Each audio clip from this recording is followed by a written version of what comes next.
Hi everyone, it's the professor. Today we'll look into one more variety of questions on LCM. So it's about the same branch that we are dealing with. However, there is a slight change again. In our previous example, we took that the negative remainder is same, correct? In this case, even the negative remainders are different. So our question goes like, find the least three-digit number that on being divided by 12 and 13 leaves remainder 10 and 9 respectively. So the remainders are different. If I check for the difference, 12 minus 10 is 2, 13 minus 9 is 4.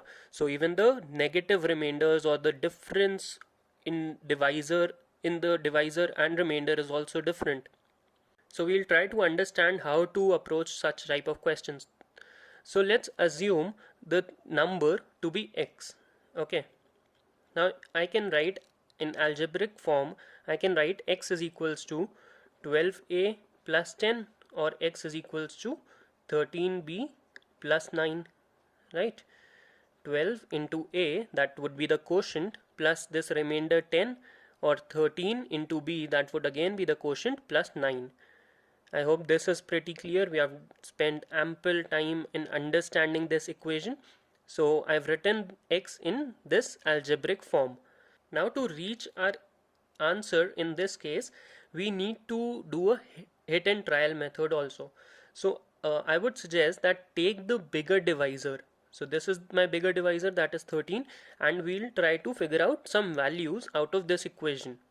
So if we consider only this equation and we keep on plugging in different values of b, let's see how our numbers change. So the first value of b that I can put is 0. So 13 into 0 plus 9 would give me 9. The next number would be 13 into 1 plus 9, that would be 22. Then I would have another 13, that would be 22 plus 13, or 13 into 3 plus 9. The answer would be same, that would be 35. Then I would have another 13 added to it, 48. Then I would have 61, then 74, then I would have 87, and so on. Okay, so 13 is getting added on. I have the remainder 9 and I am adding 13 to every subsequent term. Now let's try to figure out which of these numbers is also fit for the first equation, that is our smaller divisor equation. So if I check for 9, I want a remainder of 10. If I divide 9 by 12, I'll get the remainder as 9. I want it as 10. So 9 is not my applicable answer, applicable choice for that matter. If I take 22, 22 when divided by 12 will give me a remainder of 10. So I have reached my first step in the very beginning itself. I don't need to go forward. So my first in this answer, in this sequence, would be 22. Okay, the first one would be of course 10. Then I would have 22 and I'll add up 12 in each of the subsequent cases. Anyway, so 22 is one of the numbers which is fit for both these equations. Now if I need to find out which would be the next number that would be fit for both equations, if students say that it will come at a gap of 22, that means 44 would be the next number, then students, you are wrong. You can even check it for yourself. If I divide 44 by 12, I'll get the remainder as 8, right? 12 into 3 is 36, so I'll get the remainder as 8. However, I want a remainder of 10. Even if I divide it by 13, I will get a remainder of 6. Sorry, I'll get a remainder of 5 and not 9. So 44 is definitely not my subsequent term in the sequence. So let's try to figure out which of the numbers would be next in the series. So to understand that, I'll again write these sequences once more. So if I write the sequence for this equation, that is 12a plus 10, my first term would be 10, then I would get 22, then I would get 34, then 58, then 70, then 82, then 94, then I'll get 106, 118, 130, 142, then I'll get 154, then something like 166, then the number I'll get would be 178, then I'll get 190, and so on. Okay, let's see if I need to go further or I already have my answer. So if I take the second equation now, so the first number would be 9, then 22, then 35, then another 13, 48, then 61, 74, then 87, then it would be 100, 113, 126, 139, 152, then it would be 165, 178. Oh, I already have my answer. So 178 is common in both these numbers. The first one that was common was 22. The next number that is common is 178. So that means after a gap of 178 minus 22, that means 156. After a gap of 156, I am getting my another number which is common to such equations. Now it is important to understand what is this 156, and it should immediately strike you that this 156 is nothing but the LCM of 12 and 13.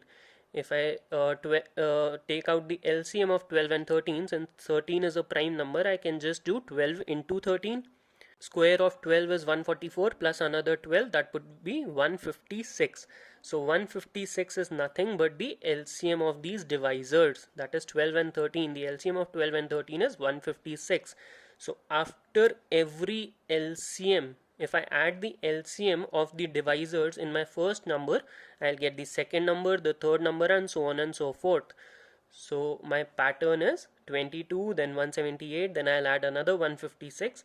So 178 plus 156, this would give me 334. Yeah, so 334 is the third such number which would leave a remainder of 10 when divided by 12, or a remainder of 9 when it is divided by 13. You can check it for yourself if you want. Anyway, coming back to the question, I was asked that find the least 3-digit number. So my first such number which leaves a remainder of 10 and 9 when they are divided by 12 and 13 respectively is 22, which is a 2-digit number.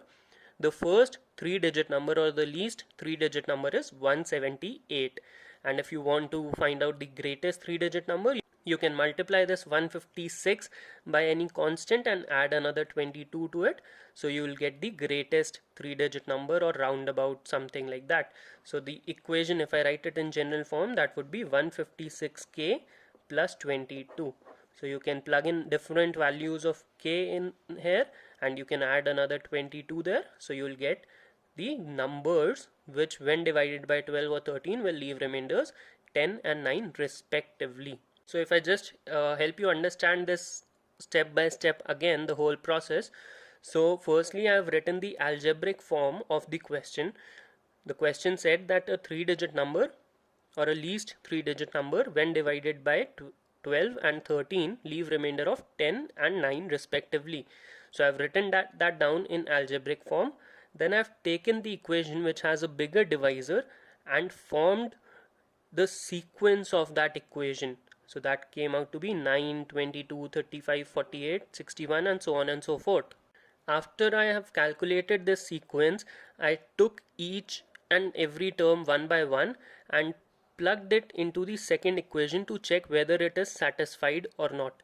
So my first number was 9, which was not satisfied. The second number 22 was satisfied with the first equation. So that means 22 is a common number of such equations, and 22 is the first such number. To calculate the second number, I need to add the LCM of the divisor, which in this case was the LCM of 12 and 13, 156. So I have added 156 to 22 to get to 178. And if I want to calculate the general form of such number, I can write it down as 156 into k, that was the LCM of the divisors, into k, plus 22, which was the first such common number which was satisfied by both the equations. So that's how you approach this type of questions.